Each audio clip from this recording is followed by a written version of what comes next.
Welcome to the Infinite Women podcast. I'm your host, Alison Tyra, and today I'm joined by historian Dr. Johanna Strong to talk about English Queen Mary I. Now, because Mary is a Tudor and there is so much drama around the Tudors, we decided to split this up into a two-parter. So in this section, we're going to talk about Princess Mary, so her early life leading up to when she came to the throne. And then the second episode will talk about Queen Mary. So if you're not interested in the backstory, feel free to skip to part two. Otherwise, let's dig into where Mary sits in the broader context of the Tudors. She is the only surviving child of Henry VIII and his first wife, Catherine of Aragon. So she is, by birth, half English, half Spanish, which is important to note as we get later into her reign when she's talking about marriages. February 1516, very much Henry's pearl, as he calls her. She is a gem to him. She is very much the loved child, is very much acknowledged as the heir because she is the only child who is surviving of that marriage. And for most of her childhood, obviously, we know that the 1520s are going to come, and then 1533, and Henry marrying Anne Boleyn. But at the time, they don't know that. And so Mary is very much perceived as the heir to the throne. And when Henry, as Henry does, has a fling with Bessie Blount and has Henry Fitzroy, there's a sense of not really tension because Mary is still seen as the heir, even though Henry has a boy. And part of Mary's education is very much built around this concept that she is the heir, that even if Henry has a boy at some future time, she is still a significant royal political piece. And she stands to inherit England and Henry's realms, but she also could be married to foreign power. And so Mary is very much educated as this Renaissance princess, as someone who knows multiple languages, who is taught, in a sense, how to govern. And as part of that, she is sent to Ludlow, which is a beautiful castle on the Welsh English border. And this is traditionally the seat of the princes of Wales. Now, Mary is, of course, not a prince in the gendered term of that word. And so she is a de facto Princess of Wales. She's never invested with that title. She is never really formally viewed as the Princess of Wales in official terms, but she basically acts in that capacity. And it's really here that she gets those first lessons. So part of Ludlow is that the heir is sent off to have their own mini realm that they can practice how to govern, they can practice how to rule. And so Mary spends part of her childhood in Ludlow working on this. And of course, life changes in the mid 1520s. Anne Boleyn come on the scene. The marriage between Henry and Catherine is on the rocks, to say the very least. And this is, I would imagine, a really stressful time for Mary. So she is and has been very close with her mother. They kind of talk often through other people. They are very much a very happy mother daughter. But by the time the 1530s come around, it's very clear that Henry is going to seek an annulment from Catherine. And so Mary and Catherine are very much separated. They are a tour de force when they are together, and Henry knows he can't risk that. And so most historians would say that the last time Mary sees Catherine of Aragon is in 1531. But we have Sylvia Barbara Soberton, who's done some more digging, as historians do, and has found that Mary was quite ill in 1534. And Henry is concerned enough that he sends his own physician to Mary to take care of her, which is a big deal. And he also gives permission for Catherine to visit. So it might be that the last time they see each other is in 1534, 2 years before Catherine dies in January 1536. And so, for context, when we're talking about this time period, she's 15 to 18. So, for anyone who thought that your teen years were turbulent, welcome to Mary's life. But we also need to address that in the broader context of this situation, the reason Catherine was in exile, the reason she was fighting so hard against the annulment was because it would have invalidated their marriage and therefore Mary's legitimacy and her claim to the throne. So she was doing all this to protect her daughter. Yeah, absolutely. Absolutely. I think this is kind of the perfect moment when I think so many historians are like, I know what I'm talking about. Everyone will know. And then you think, actually, no, wait, hold on. So yes, there is this whole, obviously the great matter in the 1520s and 30s that Henry is trying to get an annulment from Catherine of Aragon. And an annulment is similar to a divorce in that the couple separates. But in an annulment, it is an official Catholic term. And it basically says the marriage never happened. And so instead of it being, well, they're exes, it's they were never actually married in the first place. So Henry's a bachelor again. He's never been married. And so what a great thing for Henry is he's trying to get a second wife. And so part of this tension is, as you say, is that Catherine is in a very tricky spot. She is a foreign princess for all intents and purposes, but she is now also English because she's been in England for so long. And she doesn't want to lose that status. And she knows that if she accepts an annulment, that puts her in jeopardy and that puts Mary's claim to the throne in jeopardy. And so Catherine doesn't want to agree to it. And Mary, being so close to her mother and knowing where she stands in the line of succession, knows that she can't accept that either. And so there's quite a lot of bitter divorce, basically, that is happening in the 1530s. And by the time that Henry marries Anne Boleyn, there is very much a pushing away of Mary from the court. Uh, we presumably, many people will know that Elizabeth I is born in September of 1533. And so at this point, Mary is officially illegitimate. She is not in line for the throne, or she is behind this new baby, as opposed to a 17-year-old woman. And Mary's household is officially dissolved. So she basically loses her servants, her entire physical support system. And she is sent to serve the baby Elizabeth. And so that is part of why this 1534 date for Mary seeing Catherine or Catherine seeing Mary is so significant, is because by this point, Henry's done everything he can to separate the mother and daughter. And giving permission for them to see each other is a massive deal.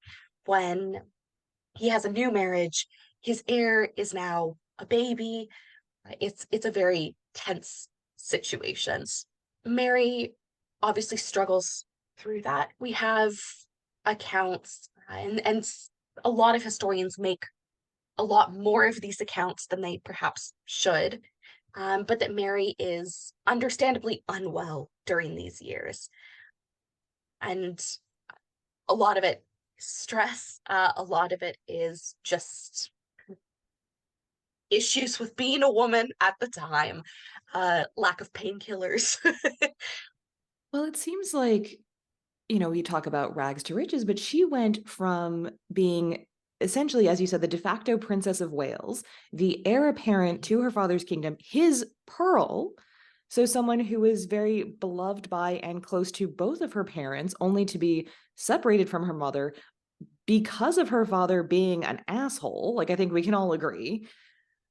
Whatever your definition of asshole is, Henry probably well and truly exceeds it. Oh, And yeah. as you noted, 1533, she's even had her household taken away from her. So whatever position she had, whatever emotional support network she had, everything is gone. And I think a lot of people also like pointing out when we're talking about the drama of the Tudors, the fact that Mary was sent to serve the infant Elizabeth, not just that she was sent away somewhere quiet and remote like her mother was, but she was actually put in that servant position. And frankly, I'd be sick too if that's everything I was dealing with as a teenager. Yeah, and I think that's the biggest thing is we often look at early modern lives and say kind of, well, they didn't live that long anyway. But in terms of being a teenager, yes, she's technically an adult at this point. She technically has been eligible to marry for a few years. She is, for all intents and purposes, in the early modern world, an adult. But if we think about kind of the development and the hormones and everything else that is happening, that's a lot to deal with from the ages of kind of 10 to 17. If your parents are having this very bitter public dispute, if you all of a sudden are going from everything you could ever want to you need to curtsy and follow behind a literal baby because she takes precedence over you. That that is in itself, I think, enough for anyone to develop anxiety and kind of not knowing where you stand in the world and that sense of unease of you had everything and all of a sudden politics changes and you have nothing. And I think this teaches Mary so much. Obviously, I would not wish that on anyone in the world, but I think it does teach her a lot about the court and about court life and about politics and about the significance of station and marriage and all of these other things that I think she then harnesses as an adult as she's trying to get through Edward's reign, as she's coming kind of into her own position as queen. Um, but yeah, I can completely understand why she is not kind of the best, the kind of quote unquote perfect child she could have been as a teenager because she's going through a lot. Yeah, thankfully it does get a little bit better for her in the later years of her father's life as Anne Boleyn is executed in 1536 and he marries Jane Seymour almost immediately after.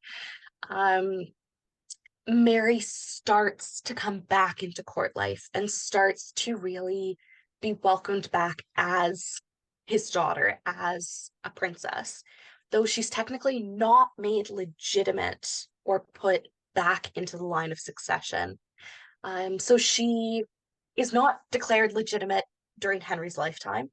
Again, she's not declared legitimate for understandable reasons when Edward is king, and it falls to her when she becomes queen to declare herself legitimate again. And so, even though Henry's kind of later wives do a lot to bring her in and to bring that family together, it's still not necessarily the happiest family relationship. And so, just to run through the wives real quick, because this is Yes. not about the wives. There's plenty out there No. about the wives if you're interested in them. So we've got Jane Seymour, who was the mother of Edward, who you've mentioned a couple times. I'm sure we'll get a bit more into that, but essentially he succeeded Henry when Henry died. He was a sickly teenager. He didn't last long. And we'll get into that in a few minutes. But so we've got Jane Seymour dies in childbirth. So the one woman to give him a living male heir is also gone pretty quickly. Kitty Howard is younger than Catherine. She was a flighty teenage girl who did flighty teenage girl things and ended up dead because of it. And then we've got Anne of Cleves, who was annulled peacefully because she didn't want to be married to him either, is the vibes I got. And so she was then declared like his sister, and she made out the best. Like, she didn't have to stay married to him. She got her own house and everything. Like, she got the best deal. And then Catherine Parr was the one who survived him. Again, she's got her own stuff happening. But what's interesting is that when she seems like she was the most maternal towards both Mary and Elizabeth, both before and after Henry died. Is that correct? Yeah. So I think kind of part of it is obviously Jane isn't in the picture for too long. She dies in October 1537. Anne of Cleves is in the picture for about 6 months. And then there's quite a chunk where Henry isn't married, because he's, I guess, trying to get over the betrayal of Anne of Cleves. We got to talk about that because you've got this fat, gouty Yeah, jerk who's like yeah, I would say well past middle age at this point. And he's complaining that Anne of Cleves wasn't as hot as her picture depicted her to be, which is true even today. That's what filters are for, sir. But the yeah, fact that you've got yeah, that guy hot, wasn't his argument for annulment literally that he basically couldn't get it up because she wasn't hot enough? yeah, yeah. So it is very much this double standard. It's also just very cringeworthy. It's one of those where you think, poor Anne, like she's come in for this diplomatic marriage, and then he's come in being like, no, doesn't look like a portrait. Don't like her. Don't want her. Here we are. Um, but I think And she does Mary, make the most of and this whole time, Mary is seeing, I don't know if she ever really mended her relationship with her father. I assume she played nice because you have to, he's the king, but she's seeing how he's treating not just her mom, but all of these women. And you have to imagine that messed her up a bit. And I think you really touch on that tension that exists there. That Mary is, at the end of the day, still Henry's daughter, and they do still have a great love for each other as a father and a daughter. But there's also that tension of she might not necessarily agree with everything he does politically or personally. And I think so much of that is, yes, he is the king. Yes, you have to listen to the king. Yes, he is her father. And she wants to listen to him because that is her role as a daughter. But I think it also puts in play so much of how she understands marriage and family and politics at the end of the day, that you have to do what the king says, even if you don't agree with it. But how do you deal with that when it's a loved family member?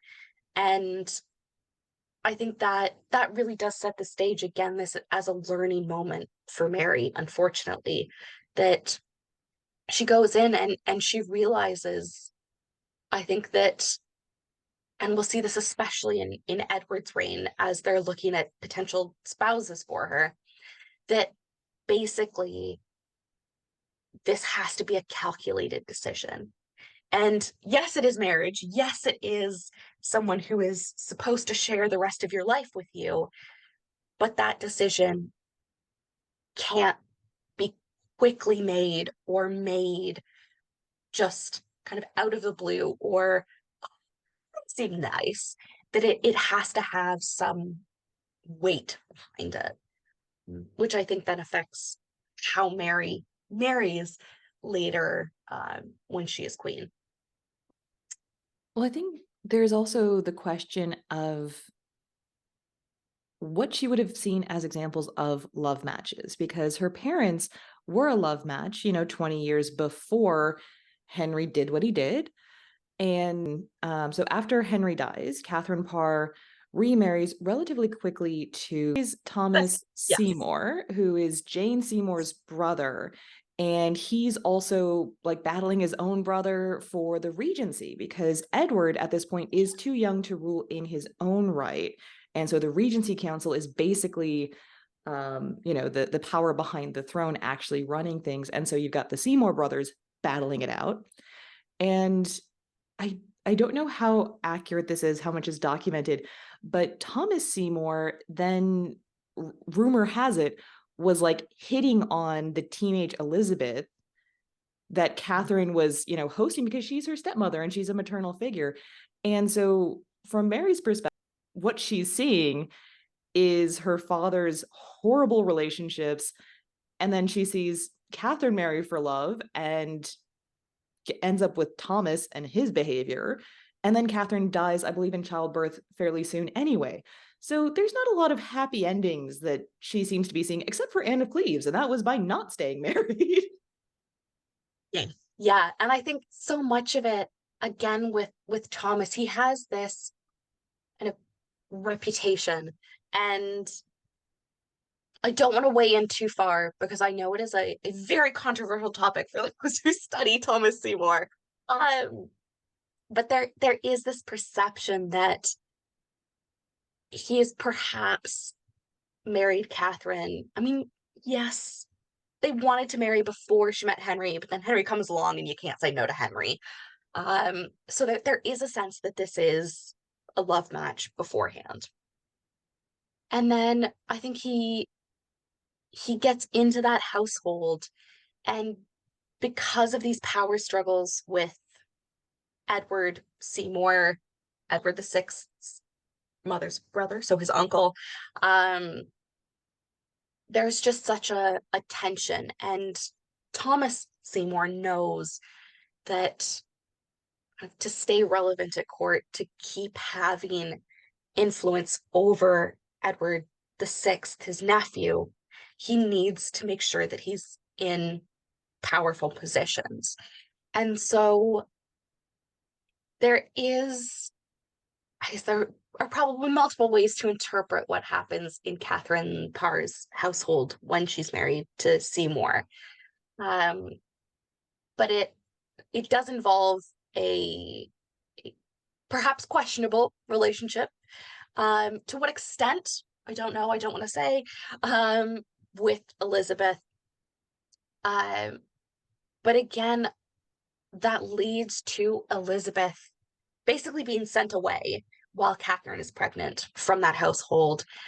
And as I don't know how much Mary knows about the situation, but I think it's again this point where she's able to look at the situation and go, actually, can you really trust a man who says that he wants to marry you because is he there for you, which I think he very much was at the beginning for Catherine, or is he there for the power, which I think is potentially what it develops into.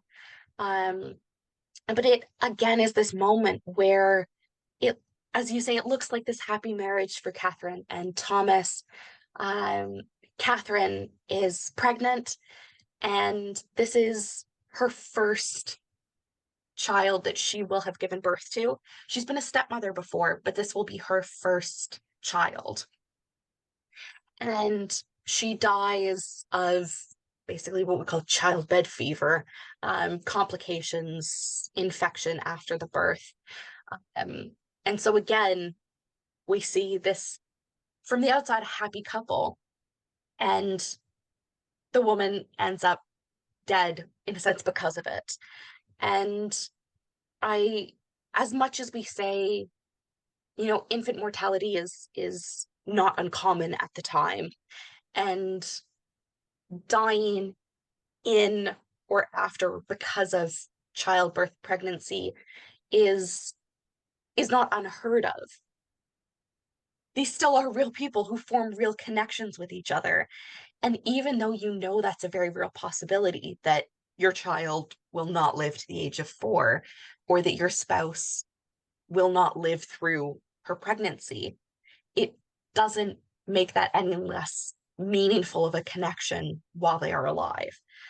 And I think that that surely has to play into how Mary is seeing the world.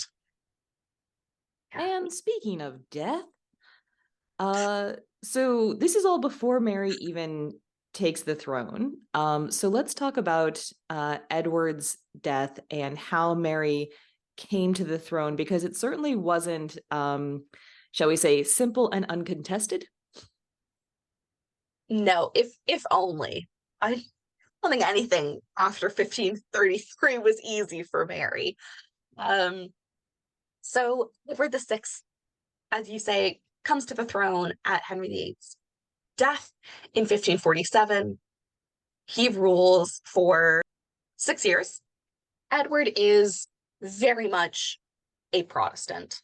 He is very much of the, as I would call it, a reformed religion, um, is very much in opposition to Mary's Catholicism. And this really plays a role in the relationship that they have. And Edward knows that even though Mary is still illegitimate, Henry VIII's will left the throne to Edward and then to Mary and Elizabeth. So basically, to Edward and any kids he has, once they either are not born or die, it will go to her. And what's really interesting when we're getting into religion, because of course that comes back to the whole Catherine of Aragon split from the Catholic Church because Henry didn't want to be married to her anymore. And so the whole Catholic Protestant thing is also very personal for Mary and her background, in addition to just, that's how she was raised. I could see with all the upheaval she faced in her teens, maybe she turned to religion as sort of the only solace she may have had in that situation. Um, Whereas, yeah, the other two kids are just like, well, we have to justify dad's behavior. And what I find really interesting about the will is that you can't have it both ways technically. Henry did whatever he wanted. He's like, I'm the king, I can do what I want. So, but Yes. from a logical standpoint, which logic never had anything to do with anything Henry did, as far as I can tell.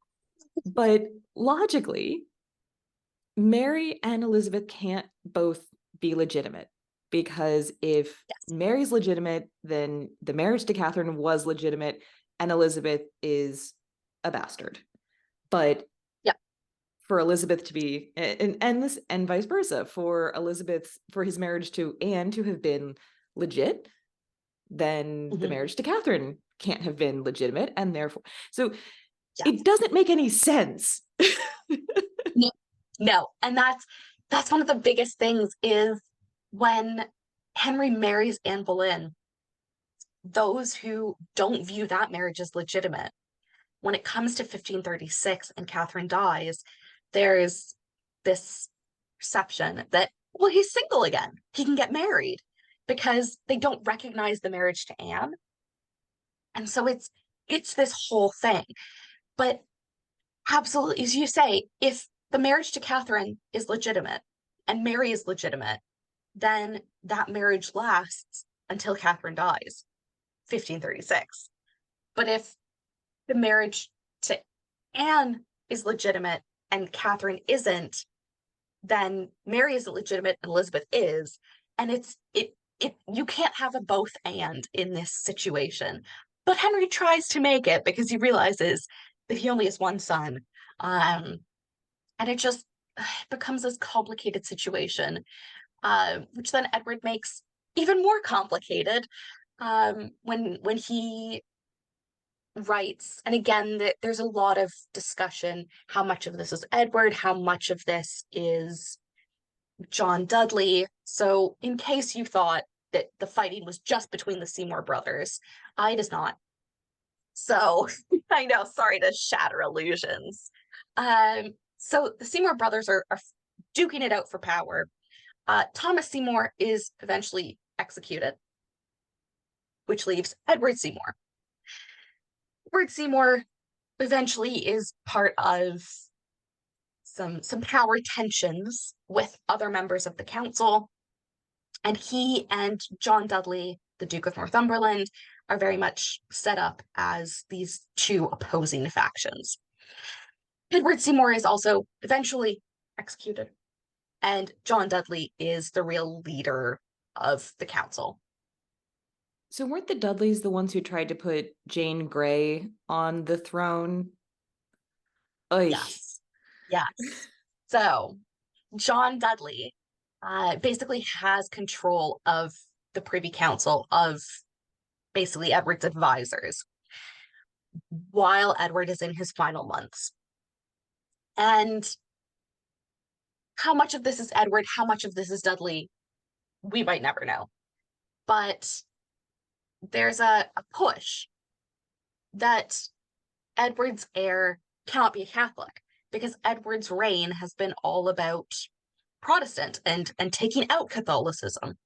And so this fear that he's going to give this to a Catholic who will basically turn back to before Protestantism is very scary for him. And so someone, I will use the generic they, look for a solution.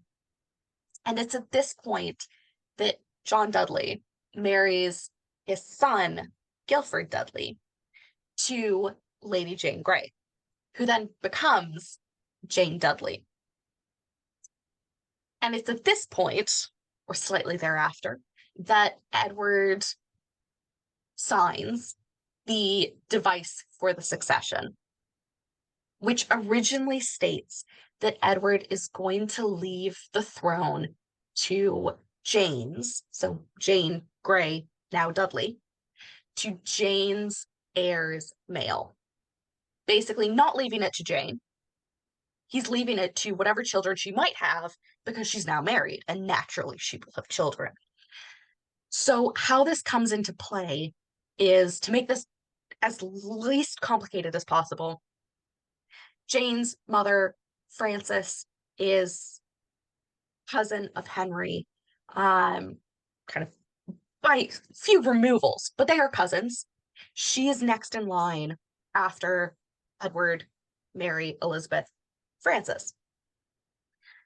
Frances Grey, who was not a Grey at the time, marries Henry Grey. She is now Frances Grey. They have Jane.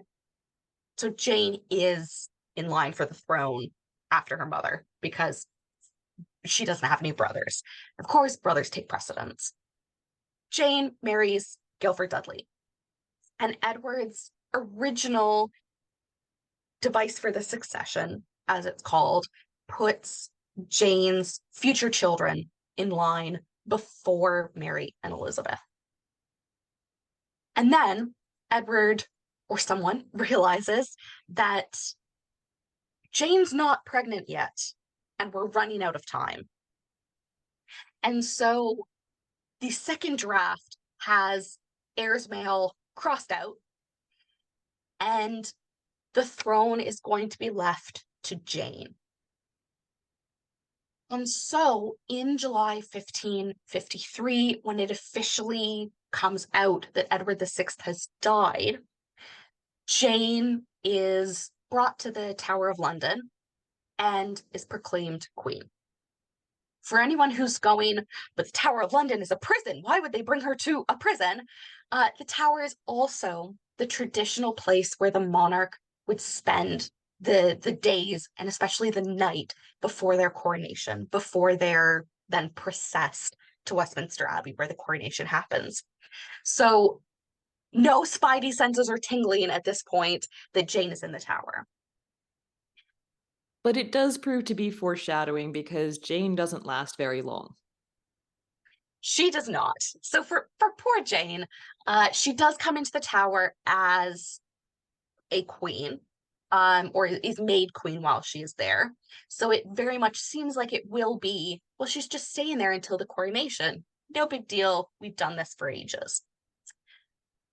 But Mary is up in East Anglia, which is kind of the eastern region of England, where she has property. And she finds out that Edward is dead. And she goes, oh, well, I'm the queen now. Fantastic. Then she hears, no, in fact, Jane has been proclaimed queen. And Mary basically goes, over my dead body is she queen and not me. And so Mary very much puts up a fight. And one of the mistakes, as Millida Thomas has pointed out in previous work, she's another historian who looks at Mary and her networks, is that Henry VIII specifically said that Mary should be given money instead of property when Henry died. Because if you give her money, there's no territory, there's no loyalty of people that comes with it. It's money. If you give her property, that brings tenants. It brings people who will be loyal to her. And so Mary has this property because Edward makes the mistake of giving her the property instead of just giving her the monetary equivalent. And so little does he know that this is going to play a massive role in how Mary's able to come to the throne. So she is in East Anglia at Framlingham Castle, which is basically her home. She hears that Jane has been proclaimed queen, and she goes, no. And she basically raises an army. Not necessarily an army in how we might think she's going to march on London and take Edward hostage, but she uses the loyalty of the East Anglian people, of people that she's the neighbor of, that she is landlord to. They look at this and go, hang on a second, who's Jane? Like, where did she come from? And they go, no, Mary is the rightful queen. Regardless of whether they agree with her for religion, regardless of how they feel about the whole situation, most of England goes, no, Jane can't be queen. It's Mary next. That's how everything should be laid out. And one of the very technical issues with Edward's device for the succession is that it is signed by the monarch, but it is never passed through Parliament. So it doesn't have the legal standing that Henry VIII's will did. And so there's then a challenge to this device for the succession. And Mary, with this popular support, it changes that current until fewer and fewer people are willing to pledge allegiance to Queen Jane. And eventually, those around Jane who have, in whatever way, supported or put her into power, they realize in a sense, we've backed the wrong horse. And there's a very public turning from Jane and a very public proclamation that Mary is queen. So Jane is technically queen for it's about 12 days. Often it's 9 days because there's time after Edward dies where basically they have to solidify power. And so they can't say that the king is dead until they're ready to present the next monarch. And so that's, I think, where we get this 9-12 discrepancy. But it's less than But 2 weeks, either way. yes, I say it's less than 2 weeks. So Jane effectively is stripped of the title, is now just Lady Jane Dudley again, is no longer Queen Jane, and Mary comes into power as queen. And often, I think especially in the Tudor dramas that we see on TV, it's often portrayed as Jane is queen, Jane is not queen, Mary is queen, Mary executes Jane. And what happens in that space between Mary is queen, Jane is executed. Sorry for the spoiler, Jane is executed. Um, is Mary needs to secure her spot on the throne. She knows she has popular support, but Jane's, especially her in-laws, maybe don't think the most far ahead as they could. And they, I think especially John Dudley, and even to an extent Jane's father, still try to challenge Mary as queen. And so during the first few months of Mary as queen, there are plots to replace her with Jane again. And so Mary has to make this decision. If Jane is going to be alive, people will continue to rally to Jane. So, can she leave Jane alive as a point of rebellion and as a point of challenge to Mary's reign? And initially, in those first few days, the sense is yes, Jane can stay alive. We'll just keep an eye on her, it'll be fine. But the in laws, the parents, they continue to raise basically rebellions in Jane's name. And it's at that point that Mary goes, leaving her is a liability. And so Jane and Guilford are sentenced to be executed basically because it's too dangerous to leave them alive, which I think obviously again, please don't just go and execute people. But I think this is again a very important caveat there, that it's not that Mary comes to the throne and goes, kill Jane.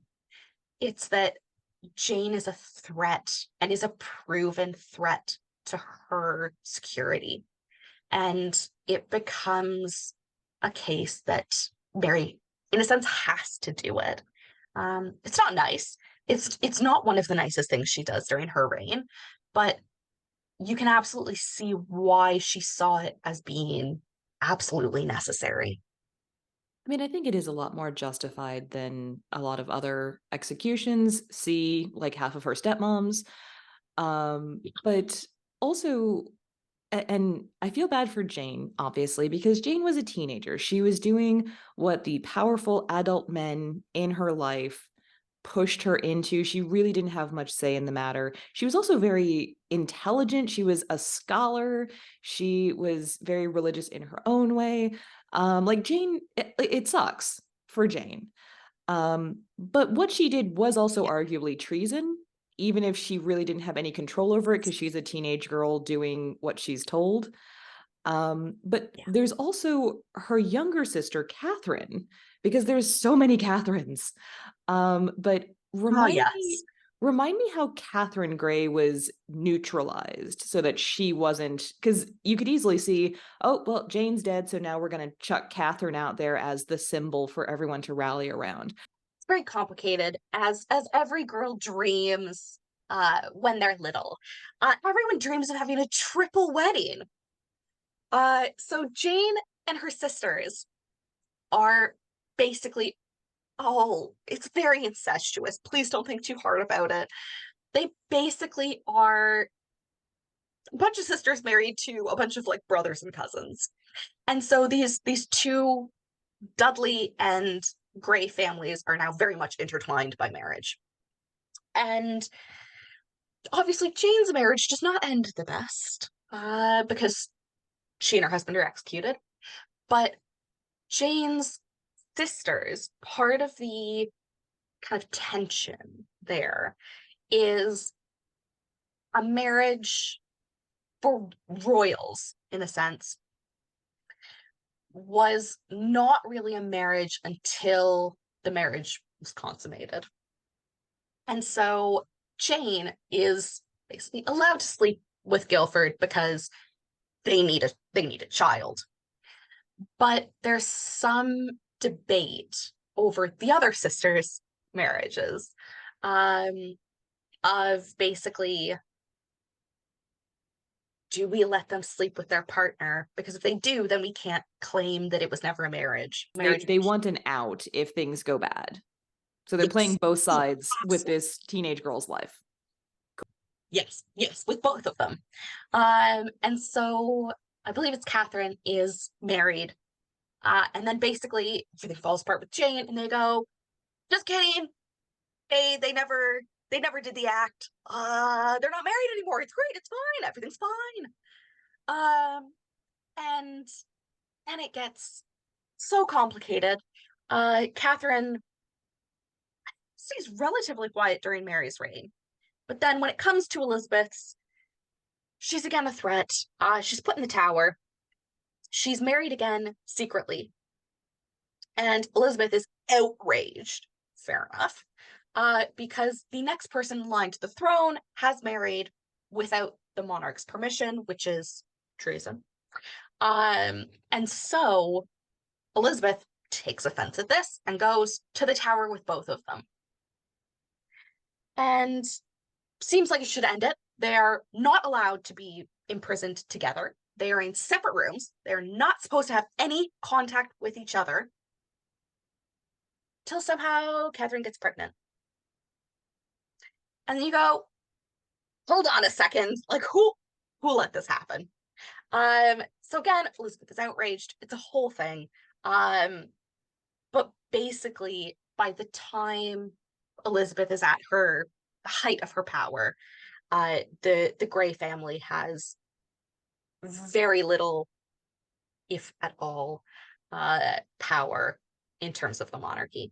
With Catherine during Mary's reign, did the Dudleys just sort of give up? Like, we saw what happened with Jane, and we don't want to do the same stupid thing again. I think the big thing is John Dudley is executed. That'll do it. Yeah. Poor buddy. Yeah. So I that don't kind of know. Don't puts feel bad for him. No, he doesn't get sympathy. he's done a lot. Anyone is executed. um, but He yeah, had it coming. he is executed. He did some actions. He should have known the consequences. Then the consequences happen. So he gets executed, and that really obviously puts a damper on the rest of the family. And for anyone who's thinking kind of, oh, Dudley, why do I know this name? You're probably thinking of Robert Dudley, who is one of Elizabeth's, I'm going to say, best friends. And he obviously survives all of this drama to make it to Elizabeth's reign. And so I think the rest of the Dudley family really takes a step back and goes, listen, we've already lost a lot. We cannot keep doing this. And so I think it very much becomes a waiting game in a sense, or at least I've just shut up, don't call attention to us, just live your life. Um, and so those those issues continue to simmer through Mary's reign. Um, but there are some early power moves in those executions that I think really secures Mary's place, especially from the Dudley family, who has previously tried to oust her.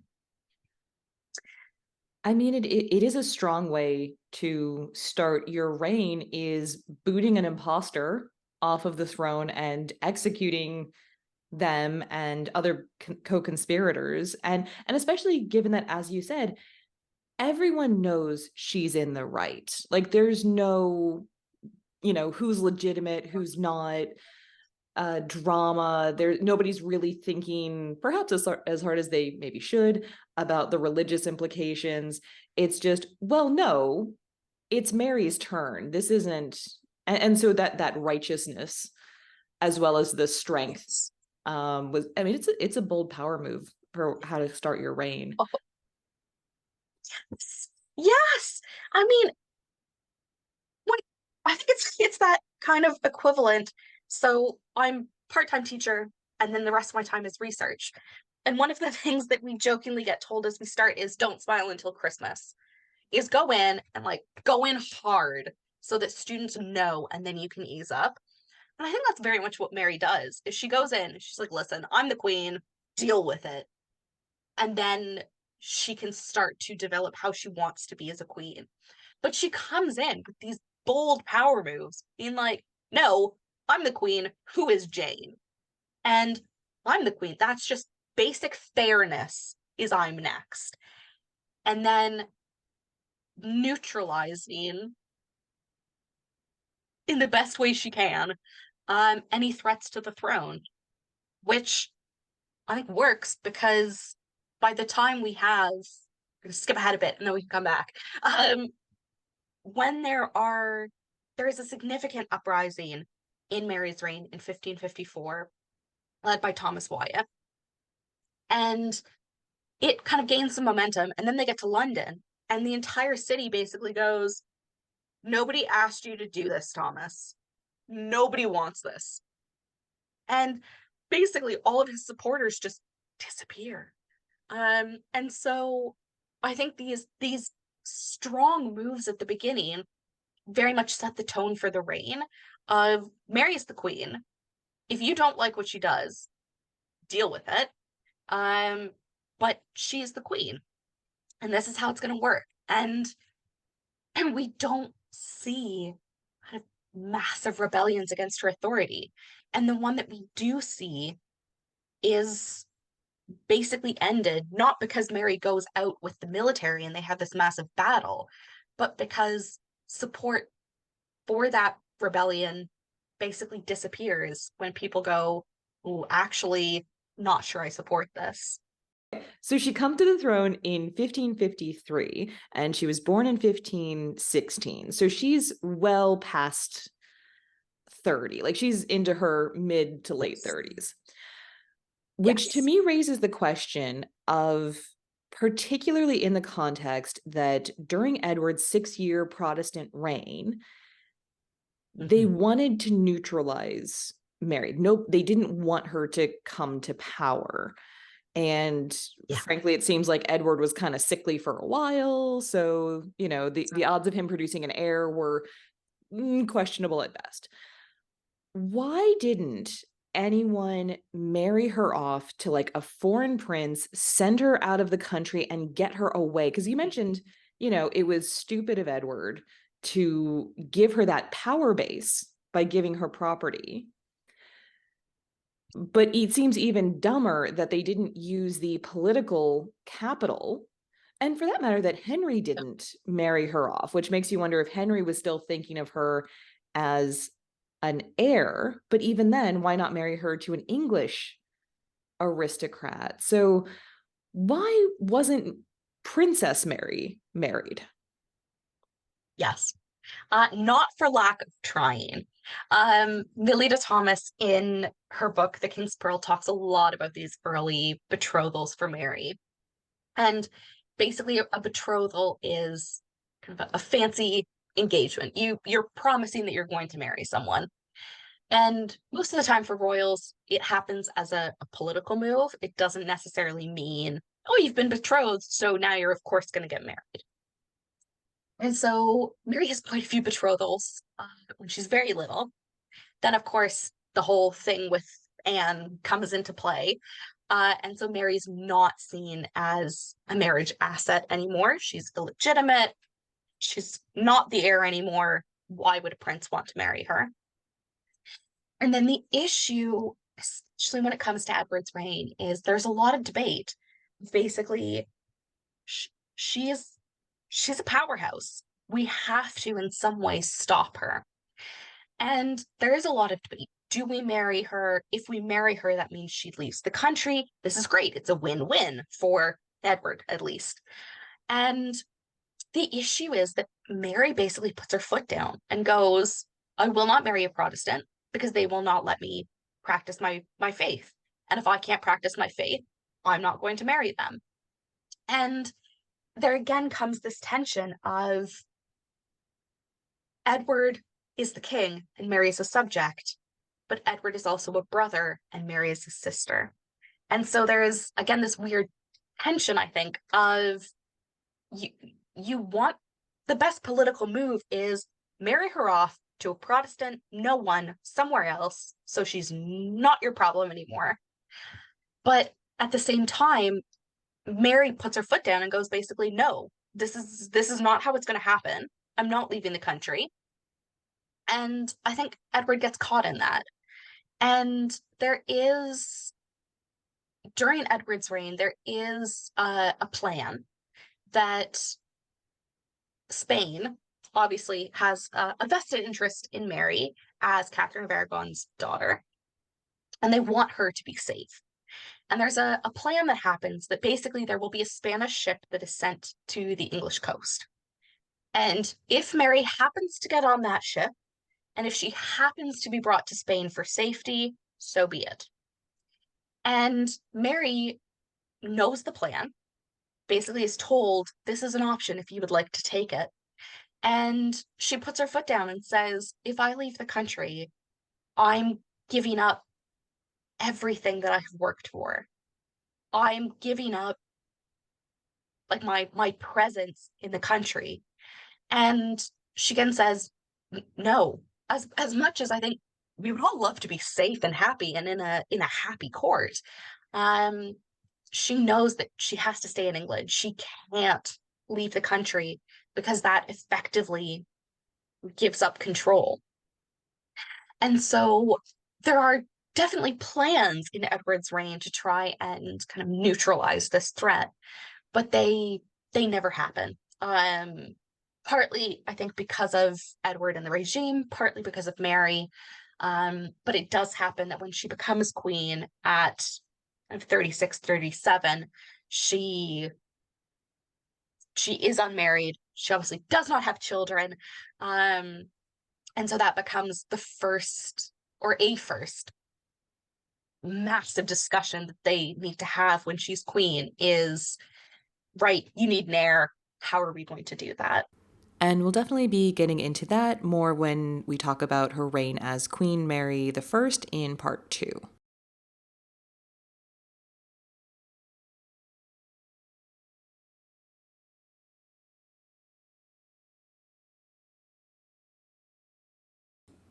But you do have to wonder how much of Edward not forcing the issue, because he could say, I'm the king, I say so, and you'll do it. But Mary is not only much older, like she's certainly old enough to have been his mother, and there's a good chance she was the only really consistent maternal type figure in his life because of, the ever changing stepmother situation. And even Catherine Parr died young. His own mother died in childbirth. And so you have to think that there is an additional sway that she would have had on him. Yeah, and I think you hit the nail on the head there is that Mary is so much older than Edward. And she does take on this kind of parental role that she's less, I mean, obviously she's still a sister, but she's less a sister and more of this kind of mother role to him. And I mean, that's then got to be difficult to make a decision where you go, this is what's best for me, but this is what will make her happy. And that's there's got to be a difficulty in making that decision when those two things don't don't overlap in any way.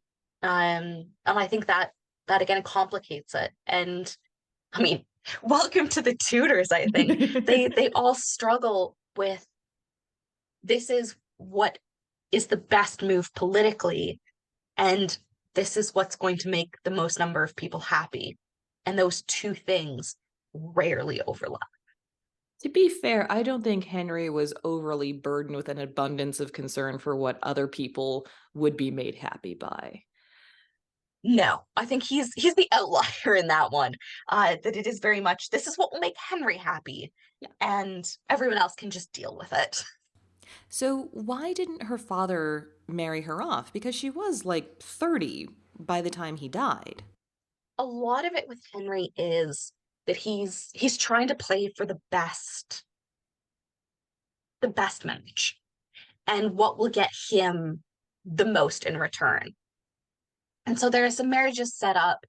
One of the marriages falls through because I think it's the one with Charles the Fifth, the Holy Roman Emperor, who is the father of Mary's eventual husband, who will become Philip II of Spain. Um, that basically Charles needs money, and Mary is at this point quite young, so she won't be married to him immediately. And so the money that she will bring with her in the marriage, Charles won't have access to immediately. And so he basically goes, that's a slight problem because I kind of need the money more than the person. And so he breaks off their betrothal because he needs the money. And so I think a lot of it is just Henry trying to find that perfect match that will bring him the most. And then the proposed husbands also needing to agree to that when they have their own set of things that they need coming from a marriage. So it's more like the stars didn't align and things didn't match up Yes. perfectly. Okay. Yeah. Yeah. And then obviously she's declared illegitimate. It's a whole thing. And then kind of by the time we get to the end of it, it's Edward's reign. Um, so it is Because you said she wasn't declared. she's When was she made? Because she wasn't made legitimate again before Henry died. So was she ever officially re-legitimized? her first, I think it's her first act as queen is getting it through Parliament that her parents' marriage was valid and that she's legitimate again. So from the 1520s, early 30s, when she's declared illegitimate, she remains legally illegitimate and her parents' marriage isn't valid until she declares it in 1553. During Edward's reign, part of her refusal to leave and knowing that if she leaves, then she may never get what she was raised for. And we're coming back to the fact not only that for the first 15 years of her life, that is what she was raised to be. That was what she grew up believing was her destiny and her birthright. But it's also what her mother fought for. Because if her mom had given up and said, okay, we were never really married, then she wouldn't have suffered in exile for years. Like she could have been there with Mary. And you have to wonder how much of it is knowing that if she gives in, then her mom went through Mhm. all of that for nothing. And like she's failing what her mother Yeah, wanted for her. yeah. And I think I've been watching finally Becoming Elizabeth for a talk I'm getting ready for. One of the lines there that really struck me was a conversation between Mary and Elizabeth. And Elizabeth basically goes, why do you keep fighting it? Just like accept it. It is what it is.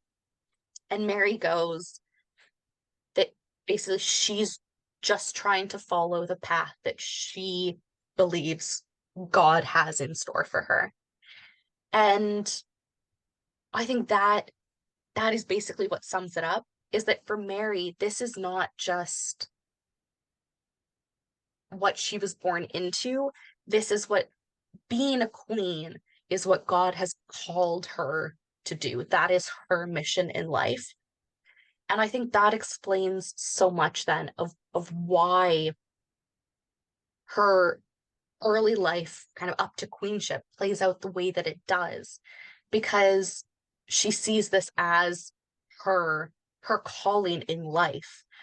And I think what got me about that scene is Elizabeth then saying basically, well, if this is what God wanted, wouldn't it have been easier?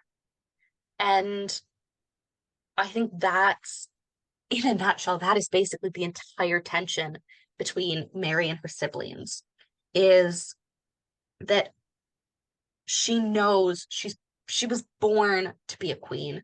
She was born to be the heir. And her perspective on what God is calling her to do is very different than the perspective of what God is perhaps calling her siblings to do. And it just embodies this whole tension and this sense that what Mary sees her life leading towards is very different than what others might see her life leading towards. Join us for part 2 to hear about Mary I's reign as Queen of England. And remember, well behaved women rarely make history.